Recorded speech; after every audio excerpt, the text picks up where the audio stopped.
Okay, next chapter है हमारा teaching learning process. Impart होता है मतलब स्किल, बिहेवियर, नॉलेज, वैल्यूज़। अब ये जो टीचिंग लर्निंग जो प्रोसेस होती है, ठीक है, एक आपके पास बाईपोलर होती है और आपके पास एक कौन सी होती है, ट्राईपोलर। ठीक है, तो जो बाईपोलर्स होते हैं उसमें सिर्फ आपके पास क्या आता है, टीचर्स एंड, तो जो आपके पास जो बाईपोलर्स होते हैं उसमें सिर्फ क्या आते हैं आपके पास, टीचर्स एंड स्टूडेंट्स। ठीक है, और जो ट्राईपोलर्स होते हैं उसमें टीचर्स आते हैं, स्टूडेंट आता है और साथ में एक और चीज़ आती है आपके पास, दैट इज़ करिकुलम। जो ट्राईपोलर्स है वो किसके द्वारा दिए गए हैं, दैट इज़ जॉन डेवी के द्वारा। अब नेक्स्ट है आपके पास, बोला जो बाईपोलर्स हैं, ठीक है, वो एडम्स के द्वारा जो उन्होंने जो वो दिया था, जो साइकोलॉजिस्ट थे। टीचर और स्टूडेंट आते हैं ट्राईपोलर में, हमने पीछे बात कर ली, दैट इज़ जॉन डेवे के द्वारा दिया गया है। और ये एडम्स के द्वारा, जिसमें टीचर्स, स्कूल्स एंड करिकुलम जो है वो आते हैं। अब वेरिएबल्स क्या होते हैं, ये चीज़ हमें ध्यान से देखनी है। ओके, इसमें आपने ध्यान रखना है कि जो टीचर्स होते हैं वो इंडिपेंडेंट होते हैं, क्या होते हैं, इंडिपेंडेंट होते हैं। और जो स्टूडेंट्स होते हैं वो डिपेंडेंट होते हैं। देखो, स्टूडेंट है उसके ऊपर डिपेंड करेंगे वो टीचर्स के ऊपर, लेकिन टीचर्स जो होते हैं वो इंडिपेंडेंट होते हैं। ठीक है, करिकुलम करिकुलम में आपके पास आते हैं जैसे करिकुलम जो भी एक्टिविटीज़ करते हैं स्कूल में, दैट इज़ करिकुलम। उसके बाद है variables in teaching learning process. एक इंडिपेंडेंट का कौन से होते हैं, टीचर। डिपेंडेंट वेरिएबल्स हमने पढ़ा कौन से होते हैं, स्टूडेंट। और इंटरव्यूइंग वो कौन से होते हैं, that is environment and curriculum. Next है आपके पास फेजेस ऑफ टीचिंग। आपके पास 3 तरह की फेजेस होते हैं, होता है आपके पास pre active, interactive and post active phase. जो प्री एक्टिव होते हैं, ठीक है, मतलब प्री एक्टिव मतलब हमें जब भी अगर आपको क्लासरूम में पढ़ाने के लिए जाना है या आप ट्यूशन पढ़ाते हो तो आपको उसके लिए पहले क्या करनी पड़ती है, प्लानिंग करनी पड़ती है।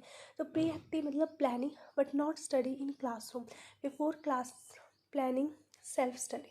मतलब यही है कि जब भी आप स्कूल में पढ़ाने के लिए जाओगे या क्लास में पढ़ाओगे या बच्चों को ट्यूशन पढ़ाओगे, तो उसके लिए आपको पहले से ही उसका क्या करवाना पड़ता है, आपको पहले से प्लानिंग करनी पड़ती है, आपको टॉपिक तैयार करना पड़ता है। तो वो किस में आता है आपके पास, प्री एक्टिव में। इंटरैक्टिव होता है कि जब आप जाते हो क्लासरूम में, जो भी आपने प्लान किया आप उसको एग्जीक्यूट करते हो, ठीक है, तो वो किस में आ जाता है, इंटर एक्टिव में। पोस्ट एक्टिव फेज़ होता है, जैसे ही आपने वो पढ़ा दिया, एग्जीक्यूट कर दिया, उसके बाद आप बच्चों से क्वेश्चनिंग करते हो, मतलब आप फीडबैक लेते हो कि उनको समझ में आया कि नहीं समझ में आया, या फिर हम बोलते हैं उनकी इवैल्यूएशन करते हो। तो किसमें आ गया आपके पास, that is post active phase में। तो यही था, प्री में हम प्लानिंग करते हैं, इंटर में हम एग्जीक्यूट करते हैं, और जो आपका जो पोस्ट है उसमें हम क्या करते हैं, फीडबैक जो है वो लेते हैं। अब नेक्स्ट है आपके पास टाइप ऑफ एजुकेशंस। आपके पास जो होती है वो 3 तरह की एजुकेशंस होती हैं। एक होती है आपके पास फॉर्मल, दूसरी होती है आपके पास informal and third one is the non formal. जो फॉर्मल एजुकेशन जो हम करते हैं, जैसे आप स्कूल जाते हो रेगुलर, ठीक है, स्कूल कॉलेज, तो वो किस में आते हैं आपके पास, वो आपके पास आते हैं फॉर्मल एजुकेशन में। अब इनफॉर्मल होते हैं, इनफॉर्मल मतलब जैसे आप लाइब्रेरी में जाते हो, ठीक है, हम बुक्स पढ़ते हैं, ठीक है, लोगों की लाइफ के ऊपर जितनी भी बुक्स बनी हुई है उनके बारे में हम पढ़ते हैं, ठीक है, बायोपिक्स बनी है, हम डिस्कशन करते हैं लाइफ से रिलेटेड एनीथिंग, एनी टॉपिक, ठीक है। तो ये किस में आता है आपके पास, इनफॉर्मल में आता है। और उसके बाद आता है नॉन फॉर्मल। नॉन फॉर्मल होते हैं जो आप इग्नू से, जैसे डिस्टेंस एजुकेशन आप लेते हो, जो ओपन स्कूल होते हैं, तो वो किस में आ गया आपके पास, दैट इज़ नॉन फॉर्मल।